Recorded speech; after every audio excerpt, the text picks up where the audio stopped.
Welcome back, ladies and gentlemen. This is a video that is on the official channel, a breakdown of Game of Thrones Season 2. We do our episode reviews for memberships only. We drop that, just sign up, 99 cents, $2, $3. You guys can become a member and watch all our members only content. And that is something we drop pretty periodically when me and Miles can watch the Game of Thrones episodes together. Obviously very busy, but after we're done with the full season, we do a full season review and we drop it for everybody to watch. We already did our season 1 review. Now we're gonna do our season 2 review. Game of Thrones season 2. Should we wait to do like which season is better, now or later? After we cover it, let's do it. Season 2, it was some good stuff. I think it was a very good season 2. Very much liked it. We got more lore into some of the kind of mythical creatures that is going on. A lot of W's for certain characters and a lot of L's for certain characters. How are we feeling about season 2? And how'd you feel about season 2 when you first watched? First walking away, I feel like I was a little dissatisfied. I originally came into Game of Thrones for a lot more action and things of that nature, and I feel like season 2 focused heavily on like world building, character dynamics, and like you said, lore, things like that. And the action was saved towards the end of the season. Now, me being more mature than when I originally watched it, I really like season 2. We're not supposed to be talking about which one is better, but I do think season 2 was better. We get to see more from the characters, and since everything wasn't so much focused around Ned and him navigating King's Landing, you get to see the world kind of develop from the eyes of a lot of different people, Shay and minor characters at that. Shay's perspective, things like that. I think they're very important in telling a story as big as this, and I think they fully delivered. Yeah, I do think like this was definitely the opportunity to kind of dive into these characters as individuals much more compared to season 1, where it was mostly focused on Ned Stark and what he was doing and what is going on with this current situation. After we found out what's going on with the Lannisters and, you know, certain people being pretty evil, and then kind of get some hints about these creatures that may exist in the night. Now we're kind of here. Now we're kind of allowing these characters to flourish and go on their individual journeys. And I do think that's very interesting because you can kind of grasp onto characters, like and dislike characters. And I mean, for me, the two standout characters in this season has to be Arya, and for the most part it wasn't her, but how she ended, I do think there's a strong argument for either Khaleesi or Jon Snow, which I'm guessing Khaleesi and Jon Snow would probably be in the argument every single season, I'm gonna be honest. No, I think those two are the MVPs, and I am very invested in those 3 stories, probably the most right now. Because there's something unique for all those 3 with Arya, and we talked about it. How Arya was able to navigate her situations considering the stakes was great. Then we got Khaleesi's story with her and the dragons and trying to return. Then we got Jon Snow's story, which is a combination with all these different things happening across the wall with the White Walkers and everything, but also figuring out what's going on with the Wildlings and Mance in particular. They all have like very different journeys, but also very interesting individually without all the other kind of threads and plot lines. Sure, it's gonna seem like that going through majority of the story. It's the Cersei, not Cersei. It's the Khaleesi and Jon show. They're the 2 pillars of this story. Everybody is a side character. Great destinies, big destinies, but they're the 2 we're gonna focus on. One across the ocean and one here. And I think their storylines are moving in a great direction. Khaleesi, we get to see her kind of struggle navigating through no longer really being a Dothraki, incorporating herself into this new nation. Getting to her lowest point, which is her dragons being stolen, and now her highest point, which is getting her dragons and being filthy fucking rich. She can kind of navigate the world as she sees fit. Jon is kind of on this path of self-discovery. Since season 1, it kind of didn't feel like he really had a motivation. He kind of just has to go with the wind. He has to live with his duty, right? He's a bastard, can't be around. He has to go take the black, and he's just struggling to figure out where he belongs. Season 2, with the idea of Mance and the Wildlings being introduced, kind of forces this internal struggle within him, whether he wants to be a free man and do his own thing, but how does that look? Is it being a warrior of the Black and serving the country in that way, or is it finding a greater purpose with the Wildlings and Mance, which I guess we'll have to find out more about in season 3. But the character to me that was the MVP of this season, I think Cersei's the fucking GOAT. I didn't realize how dynamic her character is how cunning and ruthless she is very, very believable. Her devotion to her family is something I can resonate with. Maybe not to the lengths of doing great evil, but I can resonate with. And she's just one of those ones. Every time she's on the screen, it's believable. I feel it. I love it. I'm terrified. And I think that's something that's hard to do with characters these days, especially with a female character. She's really selling it. She is really selling it. Seriously is extremely intelligent and navigates her conversations very well.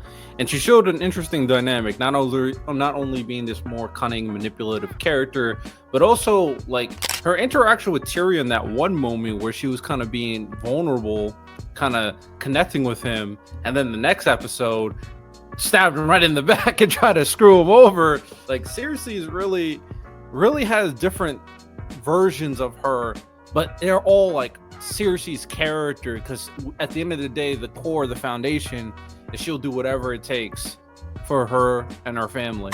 She is a savage. She is a top tier villain compared to Joffrey, who's just freaking evil. He's just a bastard. Compared to Tywin is interesting. We have to see more with Tywin for his villain. Him and Arya's interactions throughout the season were very interesting, but I do think the big villains at this point, right now, Cersei's probably the best villain so far. But yeah, I agree. She was cooking for sure. Want to just do all of the Starks real quick, and then we can do all of the Lannisters? Let's, instead of going deep dive, because if you guys want a deep analysis of all of them, check out our episode reviews. Let's just give a kind of overarching points and kind of call a spade a spade. Basically, every Stark took an L this season. Every single one besides Arya. They all made some pretty terrible decisions. Who do you think made the worst decision? I don't think Rob. My problem is everybody else's decisions, I feel, or decisions or lack of, is localized to just them and their situation. Rob is in the unique standpoint where he's basically the governing body of an entire group of people, and every single decision he makes also falls on those people and reflects onto those people. And I think he's underestimating that fact. I think falling in love with that woman was the worst possible scenario that he could have done, because at the end of the day, he has political engagements that he's agreed upon, and you have to uphold that, because how's it going to look to your people? You have your mother doing things with Jaime Lannister behind your back. How does that look towards your people? Understand what I'm saying? You're not taking battle seriously and you're not locked in. How does that look to your people? Whereas Sansa, her being a dumbass only fucks with her. We can hate her for messing up her situation. It only messes up her. Bronn is dealing with Theon. He's crippled. I can't hold that against him. And then little bro, you thought he was damn near imaginary. So we can't, you know what I mean? He's the only one. He's the oldest brother. He's supposed to be the most mature. He's in the most high. To me, he's really in the most high stakes situation, because he has all those people he has to look after, and he's fucking up. Yeah, I think the tough thing about Rob, and I'm not counting obviously Jon Snow in this equation, because I mean he's technically not a Stark, is that like Rob, even though falling in love is not inherently bad, you gotta look at your circumstance. And we got to realize that Winterfell's cooked. He lost Jaime. Now he lost that transportation with that bridge. And all he has to make up for it is marrying some random woman he just met. You think that's going to sell to your troops, your generals? Not to mention, the Lannisters joined forces with the second richest family in the Game of Thrones universe. They just became stronger. Yeah, Rob is cooked right now. The King of the North is looking sad. It's tough to see. And I'm not gonna lie, like, hey, cool, you have your romance. I don't see how he wins at all now. Season 3, I'm expecting complete defeat. He could have just made her a concubine. I mean, that's fucked up of me to say, but we're living in a world. She could have been a side chick. Like, listen, baby, I do love you, but just know I gotta get married for the sake of my arrangements. I have to. Or just wait until after the fucking battle. Just wait. You did not have to do this now. And the only reason why you would do this now, which is not something you should be thinking, is because you don't think you're going to survive until the end. At that point, you're like, you already gave up. If that started to creep into your mind, it's funny to see how Cersei navigates politics compared to someone like Rob. And Rob was getting so much praise this season, winning battle after battle after battle. But it just takes one mistake. And technically it was 2 mistakes. One, putting that one dude in Jaime's pin, and then second, marrying this woman. And now he's kind of cooked, I'm gonna be honest. The King of the North. I only can say that with pride for one more season. That's tough. He's Yeah. kind of cooked. Moving over to the King's Landing a little bit. We've talked about seriously, but I do think it's time to get that MF or Tyrion some love. He is him. He was cooking. He was navigating. He was doing a great job as a hand. He clearly outdid Ned Stark as a hand. And he saved the kingdom from Stannis. Yet technically Tywin and Tywell showed up and kind of saved everybody. But in order to kind of even allow him enough time for them to show up, even though he didn't even know they were showing up, it was all Tyrion. All Tyrion. Yeah, we were at a point where it seemed like Cersei never came outside. The Hound was afraid of fire. He was going back in. Joffrey was already ready to leave. He used his mom's excuse to go. And that thing about camaraderie and rallying your troops, when they needed somebody to step up, it wasn't any of the strong gold cloak, big weapon guys that did it. It's the Imp. The Imp got on the soapbox and made everybody fight, and they won the battle. It just goes to show how cold the world of Westeros is, that you can do something like that, and he's not going to get any credit for it. Good hand, great in battle, no credit. It's just funny how that goes. Yeah, it's kind of insane, but it definitely leads into a very interesting story plot in the sense that Tyrion, the people recognize his value now compared to Joffrey, compared to Tywin. So how will that play into the power dynamics moving forward? Especially since we know that Joffrey wants him dead and Cersei wants him dead. It's tough, man. Tyrion got it tough, but I believe in him. He's about to pull through. It's all that brains right there, man. It's all that brains. But King's Landing, now they got all the power. Joffrey has everything he could ever want. He got everybody there. He got two families joining. Cersei's right on the side. Everybody feeling themselves. I'm now curious to what's going to be the next obstacle for King's Landing. I also have the inside knowledge. It's going to be a lot of inside turmoil. The good thing about Tywin is that he kind of handed them stability on a silver platter. I brought you guys the second strongest family. I delivered a victory to you guys on our doorstep at the brink. But now we get to kind of see more of Tywin's dark side, heavier hand. He is the hand of the king now. I believe that his involvement is going to kind of get in the way of what Cersei wants. Obviously, it's going to get in the way of what Tyrion wants. It's going to cause everybody to be on their P's and Q's. Characters like Varys, characters like Littlefinger. Tywin's not going to have that light of a leash on him. He seems very much on top. When we saw him come to Harrenhal in this season, yo, what you're doing is stupid. Killing all these people is stupid. Do this, do that. He's a very controlling dude. So I think that's going to rub a lot of people the wrong. I can't wait to see it. Tywin is a very charismatic villain so far, especially considering his interaction with Arya that we've talked about. Anything else that we haven't mentioned? Obviously, we got introductions to we got to see the White Walkers, that huge army. We got to see Khaleesi's dragons do their thing. We got freaking Jaqen changing faces and shit. Like, I'm like, okay, buddy. That's kind of crazy. Then we got the demon baby and the fire of light. So we got all these big mythical forces that's going to be playing into the story moving forward. What do you think is the biggest threat out of all these forces? My instant fear is the White Walkers kill a dragon. They get a dragon on their side. No, that would actually be tough. Just the ability to turn anything to your side. We don't know if they could have unearthed ancient creatures and brought them back to life. Like the idea of resurrection scares me. And we've seen them do it because they showed a horse being turned into a White Walker. Any animals up for grabs at this point. That's a very interesting point. They're going to be the threat to everybody, but White Walkers can burn. Whatever that god of fire, god of light is. If anything could take out some White Walkers, I mean, fire can. And what's going on with these demons, the White Walkers are terrifying. I'm not gonna lie. But with the right forces, I'm sure you could take them out and just burn them all. I don't know how you beat a demon baby. They beat him. They beat Stannis. They beat that demon baby. That the demon baby costs something though. There's a cost that's associated with it. Yeah, go do what you gotta do again. Have another baby.